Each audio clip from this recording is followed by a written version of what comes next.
그녀를 다시 본 건 아버지의 장례식장에서였습니다. 젊은 시절 제 첫사랑이자 아버지가 끝내 감춘 이름 없는 사람, 그리고 그 옆에 있던 낯선 청년이 제게 고개 숙이며 말했죠. 형님, 저 아버지의 아들입니다. 그 순간 저는 깨달았습니다. 제가 평생 미워했던 아버지에게 이런 비밀이 있었다는 것을. 인생은 우리가 다 안다고 믿을 때 가장 큰 비밀을 꺼내 보이곤 합니다. 오늘 사연은 아버지가 남기신 이복 동생, 그리고 예전 그녀. 구독과 좋아요, 알림 설정으로 여러분의 마음도 함께 나눠주세요. 저는 1957년 전북 정읍의 작은 읍내에서 태어났습니다. 집안 형편은 넉넉지 않았지만 아버지는 늘 말씀하셨죠. 공부는 가난도 못 말린다. 그래도 해라. 하지만 제가 기억하는 아버지는 늘 무서운 분이셨습니다. 술을 드시면 집안이 난장판이 되었고 어머니는 늘 눈물로 밤을 지새우셨죠. 초등학교 5학년 때였습니다. 시험 공부를 하고 있는데 아버지가 취해서 들어오셨죠. 이놈아, 공부만 하면 뭐하냐. 집안일이나 거들어라. 아버지는 제 교과서를 집어 던지셨고 저는 그날 밤 헛간에서 잤습니다. 어머니가 몰래 이불을 가져다 주셨죠.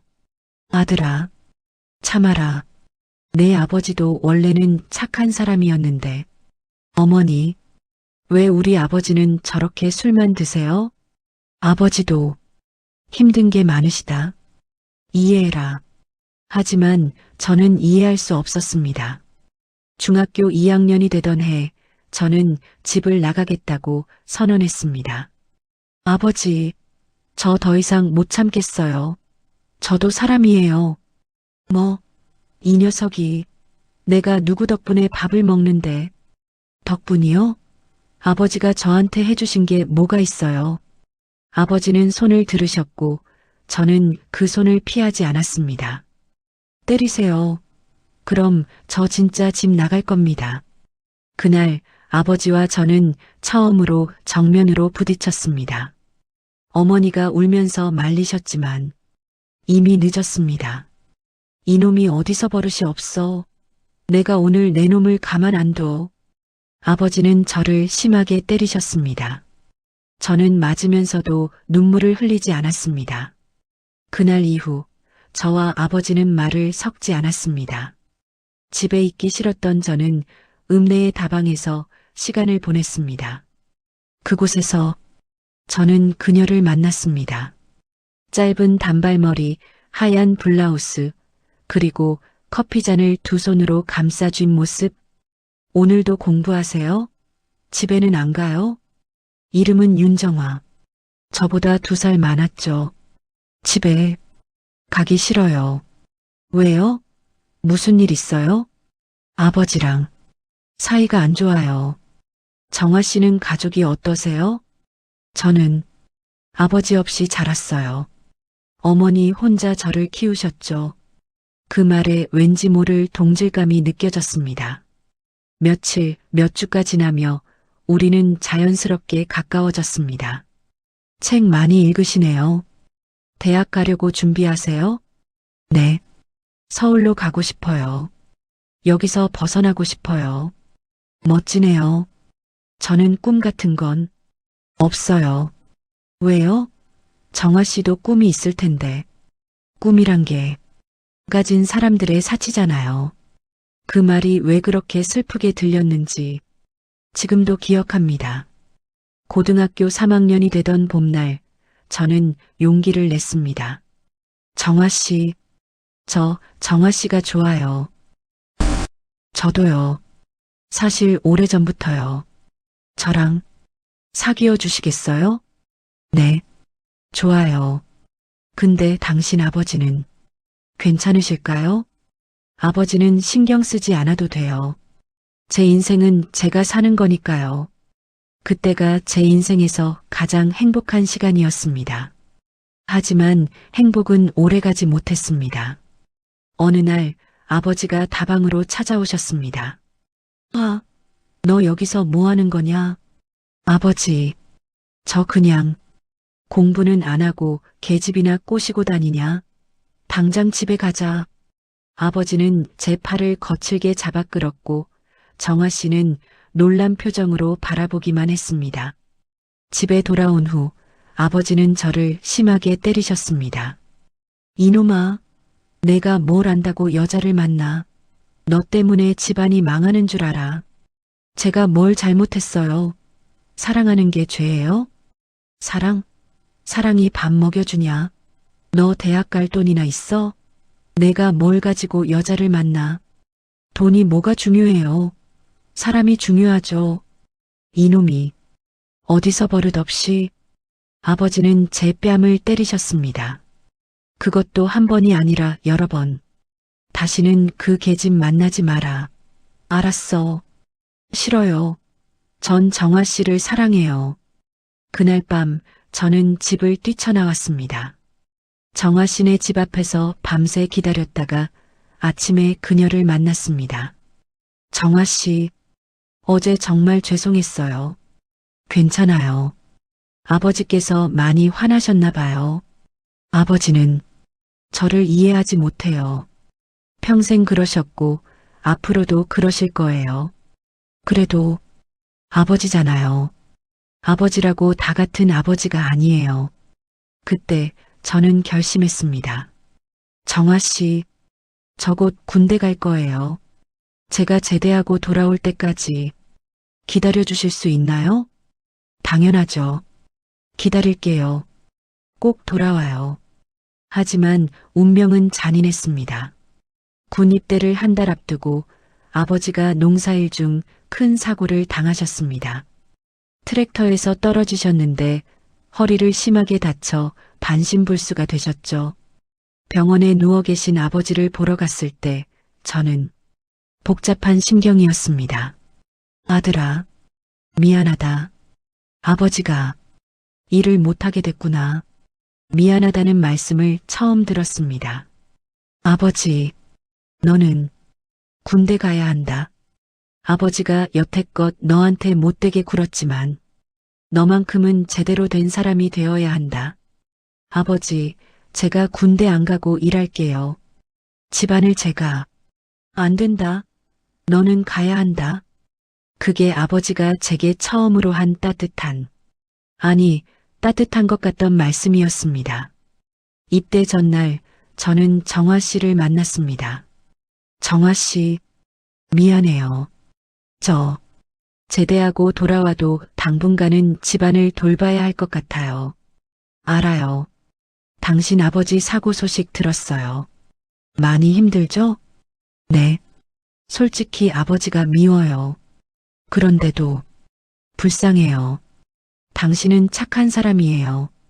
그러니까 우리 이제 싫어요. 네. 저 기다릴 거예요. 당신이 돌아올 때까지 10년이 걸려도 기다릴게요. 그날 우리는 읍내 뒷산에 올라가 해지는 걸 바라봤습니다. 정아 씨, 꼭 기다려줘요. 약속해요. 네, 약속해요. 당신도 건강하게 돌아와요. 하지만 그게 마지막이었습니다. 군대에 있는 동안 집안 형편은 더 나빠졌습니다. 어머니 혼자 논밭일을 하시다가 쓰러지셨고 병원비는 눈덩이처럼 불어났습니다. 저는 휴가도 제대로 못 나왔습니다. 휴가비를 아껴서 집에 보냈으니까요. 그리고 제대를 석 달 앞둔 어느 날 편지 한 통이 왔습니다. 정아 씨가 아닌 낯선 사람의 편지였습니다. 정아는 더 이상 여기 없습니다. 아무 일 없었던 것처럼 사세요. 그게 그 애를 위한 길입니다. 부디 행복하세요. 저는 미칠 것 같았습니다. 부대장님께 사정해서 특별 외박을 받아 읍내로 달려갔지만 춘향다방은 문을 닫았고 아무도 정아 씨의 행방을 알지 못했습니다. 정아 씨, 어디 있어요? 저 여기 있어요. 하지만 대답은 없었습니다. 제대 후 집으로 돌아온 저는 아버지를 원망했습니다. 아버지 때문이에요. 아버지가 그렇게 반대하고 집안을 이 모양으로 만드셨으니까. 아들아, 미안하다. 미안하다고 다 해결돼요? 제 인생을 망쳐놓고, 제 사랑을 빼앗아 놓고, 아들아, 이제 저 여기 안 살 거예요. 서울 가서 제 인생 살 겁니다. 저는 집을 나왔습니다. 서울로 올라가 공사판에서 막노동을 했습니다. 낮에는 일하고 밤에는 검정고시 공부를 했죠. 그렇게 2년을 버텼고 검정고시에 합격했습니다. 그리고 운 좋게 은행 채용 시험에 붙어 은행원이 되었습니다. 5년이 흘렀습니다. 어느 날 고향에서 전화가 왔습니다. 따님, 어머님이 돌아가셨습니다. 장례식장에 갔을 때 아버지는 혼자 휠체어에 앉아 계셨습니다. 아들아, 왔구나. 저는 대답하지 않았습니다. 장례를 치르는 동안 저는 아버지와 단 한마디도 나누지 않았습니다. 아들아, 서울로 올라가기 전에 아버지 얘기 좀 들어다오. 무슨 말씀이신데요? 아버지가 잘못했다. 너한테 너무 못되게 굴었다. 이제 와서 그런 말씀하셔도 소용없어요. 알아. 하지만 아버지도 나름 이유가 있었다. 무슨 이유죠? 아버지가 원래는 교사가 되고 싶었어. 공부도 잘했지. 하지만 6.25 전쟁 때 집안이 몰락했단다. 그래서 농사를 지을 수밖에 없었어. 그게 저랑 무슨 상관이에요? 아버지는 너만큼은 아버지처럼 살지 않았으면 했어. 그래서 더 엄하게 대했던 거야. 엄한 게 아니라 폭력이었어요. 미안하다. 정말 미안하다. 저는 그 말을 듣고 아무 말 없이 서울로 돌아왔습니다. 그 후로 7년 동안 저는 고향에 내려가지 않았습니다. 결혼도 했고 아이도 둘이나 생겼습니다. 하지만 마음 한구석은 늘 비어 있었습니다. 정아 씨에 대한 그리움과 아버지에 대한 원망으로 어느 주말 아내가 말했습니다. 여보, 아버님 좀 찾아뵙고 오세요. 벌써 몇 년째 안 찾아뵙잖아요. 그래야겠지. 마지못해 고향으로 내려갔습니다. 아버지는 혼자 낡은 집에서 지내고 계셨습니다. 집안은 엉망이었고 아버지는 많이 늙으셨더군요. 머리는 새하얗게 새고 몸은 더 말라 계셨습니다. 아버지, 왜 이렇게 지내세요? 제가 서울로 모시고 가겠습니다. 아니다. 나는 여기가 좋다. 내 어머니도 여기 계시고. 아버지, 건강은 괜찮으세요? 늙으면 다 아픈 거지 뭐. 아들아, 너는 잘 지내냐? 네. 뭐? 아들아, 아버지가 너한테 미안한 게 많다. 특히 정화 일은 그 순간 제 심장이 멎는 것 같았습니다. 정화 씨 얘기는 하지 마세요. 아들아, 정화 얘기를 해야 한다. 아버지가 너한테 숨긴 게 있어. 뭘 숨기셨는데요? 아버지는 한참을 망설이시다가 입을 열지 못하셨습니다. 아니다. 나중에 얘기하마. 그날 밤 아버지가 주무시는 동안 저는 방을 정리했습니다. 그때 낡은 서랍장 깊숙한 곳에서 낯선 사진 한 장을 발견했습니다. 흑백 사진, 젊은 시절의 아버지 그리고 정아 씨가 함께 서 있었습니다. 두 사람은 어깨를 나란히 하고 마치 연인처럼 웃고 있었습니다. 손이 떨렸습니다. 사진 뒷면에는 이렇게 적혀 있었습니다. 1979년 가을 정음. 정아와 함께 평생 미안하다. 1979년. 그건 제가 군대에 있던 시절이었습니다. 그리고 정아 씨가 사라진 그 해였죠. 머릿속이 하얗게 변했습니다. 저는 사진을 들고 아버지 방으로 달려갔습니다. 아버지, 일어나세요. 응? 무슨 일이냐? 이게 뭡니까? 이 사진이요.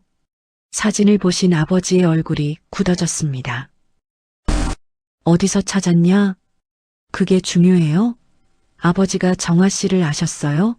언제부터요? 아들아, 진정해라.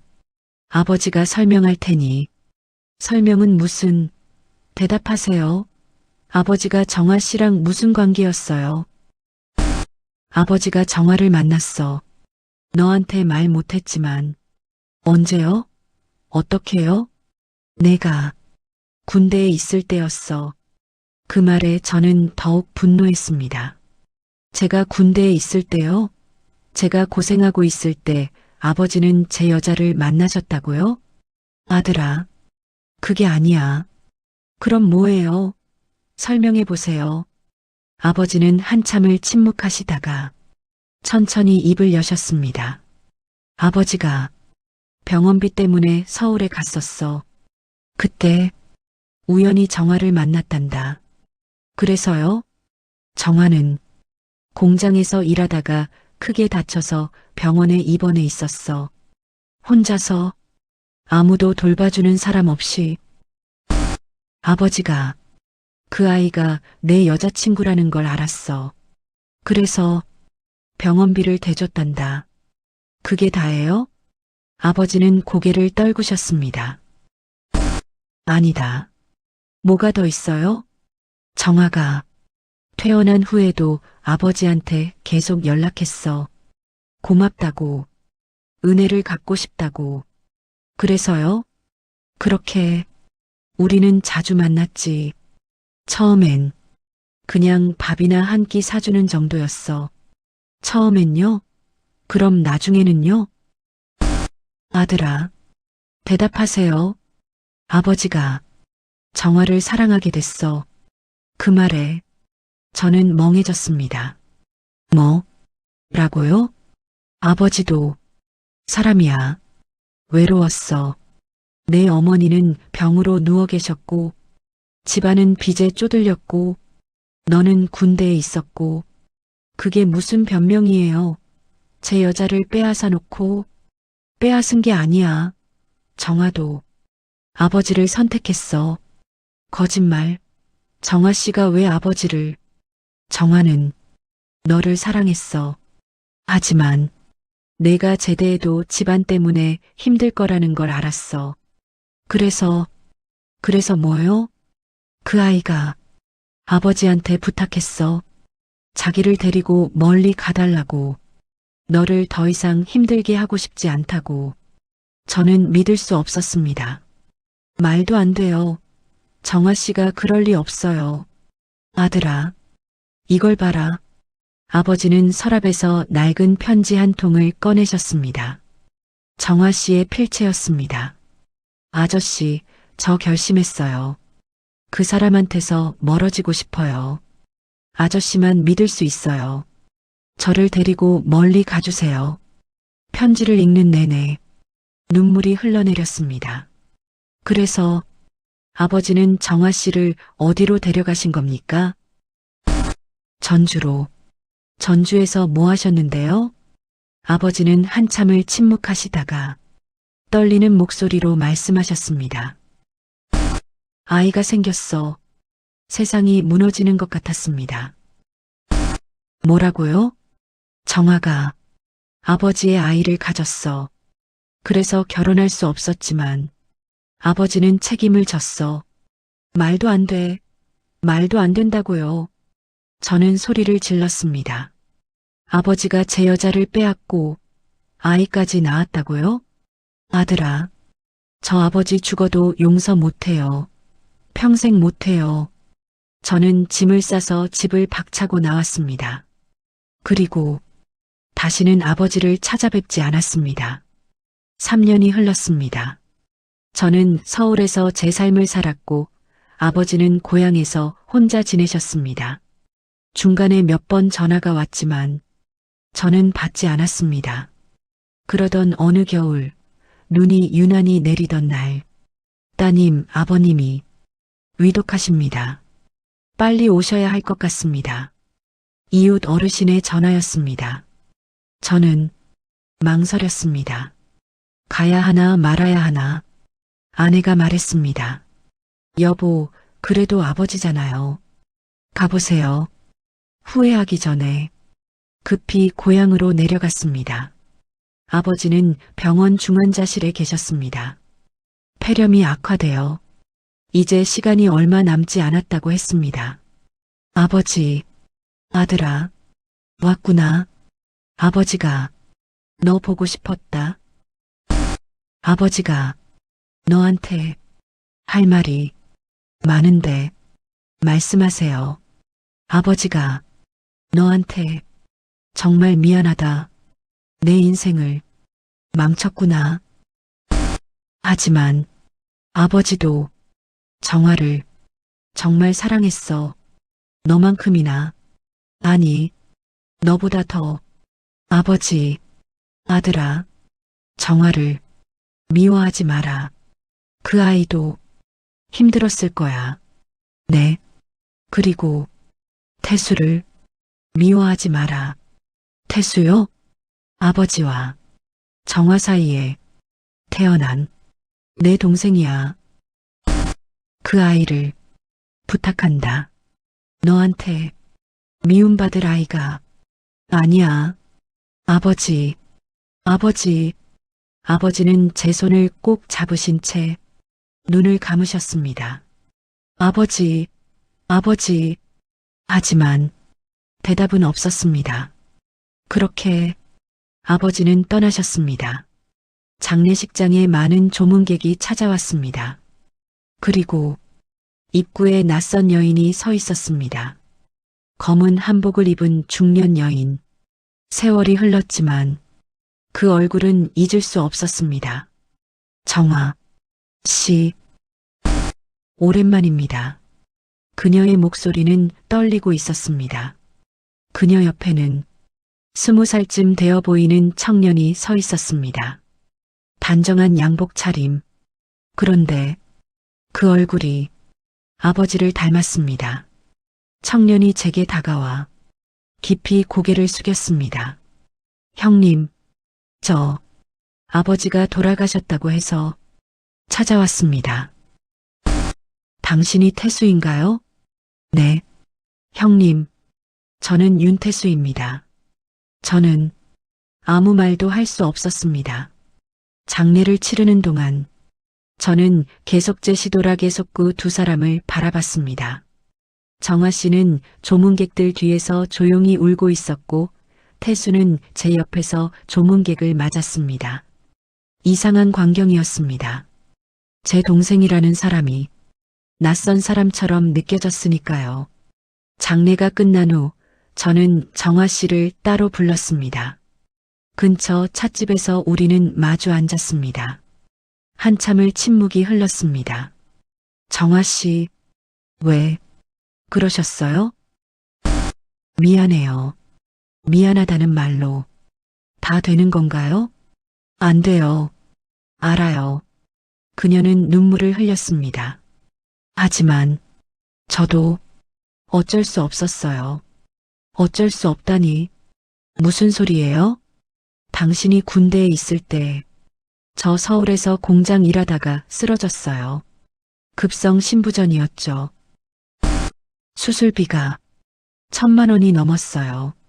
친척도 없고 의지할 곳도 없었어요. 그냥 죽는 줄 알았어요. 그래서 아버지가 도와주셨다고요? 네. 아버지가 우연히 저를 병문안 오셨어요. 제가 당신 여자친구라는 걸 아시고 병원비를 전액 대주셨죠. 처음엔 정말 고마웠어요. 그냥 목숨을 구해주신 은인이었죠. 퇴원한 후에도 아버지는 계속 저를 챙겨주셨어요. 그런데요. 하지만 시간이 지나면서 저도 아버지가 필요해졌어요. 아버지도 저를 필요로 하셨고 그래서 사랑에 빠졌다는 거예요? 네. 저도 모르게 그렇게 됐어요. 정화 씨는 고개를 떨구었습니다. 아버지는 제게 당신 얘기를 많이 하셨어요. 얼마나 자랑스러운 아들인지, 얼마나 훌륭하게 크고 있는지. 그러면서 왜 그러신 겁니까? 아버지도 외로우셨어요. 사모님은 병으로 누워 계셨고, 집안은 빚에 쪼들렸고, 당신은 군대에 있었고, 그게 변명이 되나요? 안 돼요. 알아요. 하지만 저도 외로웠어요. 제가 나쁜 여자예요. 그래서 아이까지 낳으신 거예요? 네. 태수는 죄가 없어요. 제발 그 아이만큼은. 그때 찻집 문이 열리고 태수가 들어왔습니다. 어머니, 형님, 제가 끼어들어도 될까요? 저는 고개를 끄덕였습니다. 태수는 제 앞에 앉았습니다. 형님, 저 형님한테 사과드리고 싶어요. 사과? 내가 뭘 잘못했다고? 제가 태어난 것 자체가 형님한테 상처가 됐잖아요. 저도 제 출생에 대해서 평생 고민했어요. 왜 저는 이렇게 태어났을까? 형님한테 어떤 얼굴로 나타나야 할까? 태수의 눈에 눈물이 고였습니다. 아버지는 평생 형님 얘기만 하셨어요. 형님이 얼마나 훌륭한지, 형님을 얼마나 자랑스러워하는지. 저는 그런 아버지를 보면서 자랐어요. 그리고 알았죠. 아버지가 진짜 사랑하는 아들은 형님이라는 걸. 태수야, 형님, 저 형님을 미워하지 않아요. 오히려 부러워했어요. 아버지한테 그렇게 사랑받는 형님이. 저는 할 말이 없었습니다. 형님, 저 이제 어떻게 살아야 할까요? 아버지도 돌아가셨고, 저는 형님의 동생이라고 하기엔 그 순간 제 마음속에서 무언가가 무너지는 느낌이 들었습니다. 태수야, 내 잘못이 아니야. 형님, 나도 오랫동안 고민했어. 너를 어떻게 받아들여야 할지. 하지만 지금 보니 너도 피해자구나. 형님, 우리 형제로 지내자. 아버지가 원하신 거잖아. 태수는 소리내어 울었습니다. 그리고 정화 씨도 울었습니다. 저도 눈물이 흘렀습니다. 그날 밤 저는 아버지의 유품을 정리하다가 낡은 나무 상자를 발견했습니다. 열쇠가 채워진 작은 상자였습니다. 그 안에는 편지 한 통이 있었습니다. 아들아, 이 편지를 읽고 있다면 아버지는 이미 세상을 떠난 뒤겠구나. 미안하다. 아버지가 너에게 큰 짐을 남기는 것 같아 마음이 무겁다. 정화는 내가 사랑했던 여자였지. 나도 안다. 하지만 인생이란 게 우리 뜻대로만 되지 않더구나. 너희가 헤어지고 내가 그 아이를 다시 만났을 때 나도 외로웠다. 내 어머니는 병으로 누워 계셨고 집안은 빚에 쪼들렸지. 정화는 혼자 서울에서 죽어가고 있었고 나는 그저 사람이 필요했다. 정화도 마찬가지였을 거다. 아들아, 사람의 마음은 옳고 그름으로만 재단할 수 없다. 정화는 나에게도 너에게도 평생의 빚이다. 그 아이 태수를 미워하지 말아다오. 그 아이는 내 동생이다. 아버지가 평생 너한테 못되게 군 이유를 이제 알려주마. 아버지는 내가 아버지처럼 살까봐 두려웠어. 아버지처럼 꿈을 포기하고 아버지처럼 가난하게 살까봐. 그래서 더 엄하게 대했어. 더 때렸고 더 구박했지. 하지만 그건 사랑이었어. 서툴고 잘못된 사랑이었지만 그게 아버지가 할 수 있는 전부였어. 아들아, 용서해다오. 그리고 태수를 부탁한다. 아버지가 사랑한다. 마이너스 아버지가. 편지를 읽는 내내 눈물이 멈추지 않았습니다. 그리고 이상하게도 마음이 편해졌습니다. 며칠 후 저는 태수를 서울로 데려왔습니다. 형님, 정말 괜찮으세요? 그래. 너도 이제 새 출발해야지. 감사합니다, 형님. 태수는 제 회사에 취직했고 저희 집 근처에 방을 얻어 살게 됐습니다. 명절이 되면 함께 고향에 내려가 아버지와 어머니 산소에 참배했습니다. 정화 씨는 전주에서 혼자 살고 계셨습니다. 가끔 저희가 찾아뵙곤 했죠. 형님, 어머니가 많이 편찮으십니다. 2년 후 정화 씨는 암말기 판정을 받으셨습니다. 저는 태수와 함께 요양병원으로 찾아갔습니다. 병실 창밖에는 벚꽃이 지고 있었습니다. 정화 씨, 아, 당신, 왔어요. 그녀는 저를 보고 희미하게 미소 지었습니다. 오랜만이에요. 많이 늙었죠? 아니에요. 여전히 아름다우세요. 거짓말. 하지만 고마워요. 정화 씨, 그동안 힘드셨죠? 아니에요. 전 행복했어요. 태수도 있었고, 당신 아버지도 계셨고, 당신 아버지는 정말 좋은 분이셨어요. 늘 저를 아껴주셨고, 늘 당신 얘기를 했어요. 제 얘기를요? 네. 자랑스러운 아들이라고. 당신이 얼마나 훌륭하게 자랐는지. 그녀는 제 손을 꼭 잡았습니다. 차갑고 마른 손이었지만 따뜻함이 느껴졌습니다. 미안해요. 당신 인생을 망쳐서. 아니에요. 정화 씨 잘못이 아니에요. 태수를 부탁해요. 그 아이는 착한 아이예요. 네. 걱정 마세요. 제가 잘 챙길게요. 고마워요. 당신을 처음 만난 날이 생각나네요. 춘향다방에서. 저도요. 그때가 제일 행복했어요. 저도요. 당신을 사랑했어요. 정말로. 저도 사랑했습니다. 정화 씨는 눈을 감으셨습니다. 그리고 다시는 뜨지 못하셨습니다. 병실을 나와 복도 끝에 서 있던 태수에게 다가갔습니다. 태수는 울고 있었습니다. 형님, 어머니가. 그래, 알아. 태수야, 울어. 실컷 울어도 돼. 형님, 우리 아버지는 둘 다 사랑하신 거야.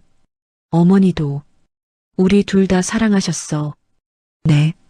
형님, 우리도 그렇게 살자. 서로 사랑하면서. 봄바람이 창문 사이로 스며들었습니다. 복도 끝에는 오래된 흑백 사진이 걸려 있었습니다. 그 속에는 어머니, 아버지, 그리고 정화 씨의 얼굴이 한순간에 겹쳐 보였습니다. 그렇게 저는 세월에 밀려나 있던 감정을 조금씩 내려놓기 시작했습니다. 인생을 살다 보면 이해할 수 없던 일들이 어느 날 문득 이해가 되기도 합니다. 아버지가 남긴 건 돈도 땅도 아니었습니다. 유산이 아니라 사랑과 용서의 숙제였다는 걸 이제야 알았습니다. 태수는 지금 제 회사에서 열심히 일하고 있습니다. 결혼도 했고 아이도 하나 생겼죠. 명절이면 함께 고향에 내려가 아버지와 어머니 그리고 정화 씨 산소에 절을 올립니다. 우리는 이젠 진짜 형제가 되었습니다. 그런데 여기서 이야기가 끝이 아닙니다. 작년 태수가 결혼식을 올리던 날이었습니다. 피로연이 끝나고 하객들이 돌아간 후 낯선 노인 한 분이 저를 찾아왔습니다. 혹시 윤태수 씨 형님 되십니까? 네, 그런데요.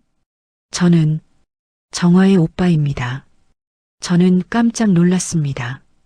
정화 씨에게 오빠가 있었다는 걸 처음 알았거든요. 정화가 동생이 당신한테 전하라고 했던 말이 있습니다. 무슨 말씀이신데요? 노인은 낡은 편지 한 통을 꺼내셨습니다. 이걸 읽어보십시오. 편지를 펼쳤습니다. 당신에게 이 편지를 읽을 때쯤이면 저는 아마 이 세상에 없을 겁니다. 사실 제가 고백하지 못한 게 하나 있어요. 당신 아버지와 제가 처음 만난 건 우연이 아니었어요. 저는 병원에 입원하기 전부터 당신 아버지를 알고 있었어요. 읍내에서 소문이 자자했거든요. 아들 하나 제대로 키우려고 평생을 고생하시는 분이라고. 저는 당신을 정말 사랑했어요. 하지만 당신 집안 형편이 너무 어려웠죠. 그래서 저는 결심했어요. 제가 떠나야 당신이 편하게 살 수 있을 거라고. 서울에서 아프게 된 것도 사실 제가 무리해서 일한 탓이에요. 돈을 모아서 당신 집 빚을 갚아드리려고. 그때 당신 아버지가 나타나셨어요. 마치 구세주처럼 아버지는 제게 제안하셨어요. 제가 당신한테서 멀어져 주면 당신이 편하게 공부하고 성공할 수 있을 거라고. 그래서 저는 아버지와 함께 전주로 내려갔어요. 태수가 생긴 건 정말 우연이었어요. 하지만 후회하지 않아요. 당신 아버지는 저를 정말 사랑해 주셨어요. 당신만큼이나. 미안해요. 거짓말을 했네요. 사실 저는 처음부터 알고 있었어요. 당신 아버지가 저를 만난 게 우연이 아니라 제가 아버지를 찾아간 거였다는 걸. 하지만 그게 뭐가 중요할까요? 우리는 서로 사랑했고 그것으로 충분했어요. 당신 행복하게 사세요. 그리고 태수를 잘 부탁해요. 영원히 당신을 사랑합니다. 마이너스 정아가 편지를 다 읽고 나서 저는 한참을 멍하니 서 있었습니다. 그리고 웃음이 나왔습니다. 결국 다들 서로를 위해서 거짓말을 했던 거네요. 노인이 말했습니다. 그게 사랑 아니겠습니까? 서로를 위해 아픈 거. 네, 그렇네요.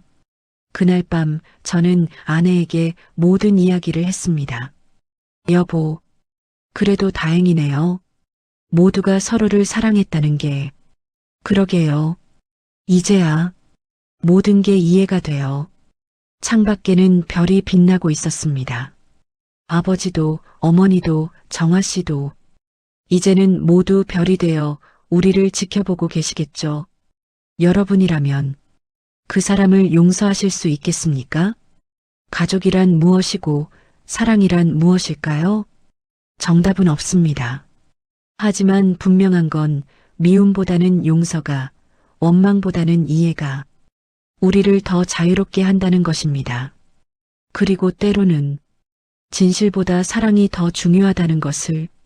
오늘 사연이 마음에 닿으셨다면 구독과 좋아요로 여러분의 마음을 전해주세요. 다음 사연에서 또 뵙겠습니다. 감사합니다.